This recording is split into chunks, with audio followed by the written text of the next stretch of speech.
সেখানে যারা নেতৃত্ব আছেন আমি দু একটা কথা বলবো। আপনারা জানেন বিগত গত 24 তারিখে আমাদের ভারপ্রাপ্ত চেয়ারম্যান নির্দেশে থেকে ডাকা হয়েছিল, সেখানে গেছে এবং আমাদের পদে কাজ করতে বলা হয়েছে। তো আমাদের কিছু কাজ করতে হবে। আমরা আসলে ছবি এবং শুধুমাত্র রাস্তার মধ্যে আমাদের বসবাস, এর বাইরে কিন্তু আমরা কোনো লোকের কাছে ভোট চাচ্ছি না।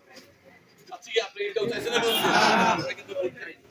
এই জন্য আমাদের এখন থেকে আমাদের নেতা জনাব তারেক রহমান বলছে যে আমাদের দৃশ্যমান চাইলে অদৃশ্য শক্তি আমাদের বিরুদ্ধে উঠে পড়ে থাকে।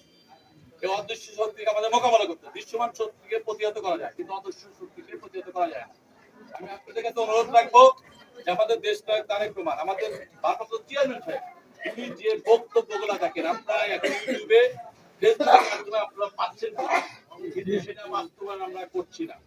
আজকে থেকে আমরা রায়গঞ্জ তা আছে ইনশাআল্লাহ আমরা ওনার যে 31 দফা, সেই 31 দফা নিয়ে আজকে আমাদের প্রথম গ্রুপ বাইরে আমরা একটা মিটিং করছি আনুষ্ঠানিকভাবে ইয়েতে দুবিলে আমরা আজকে বিতরণ করব এবং আপনাদেরকে তো অনুরোধ করব যে আপনার প্রতিবেশী আপনার কাছে নিরাপদ, আপনার প্রতিবেশী, কারণ আমাদের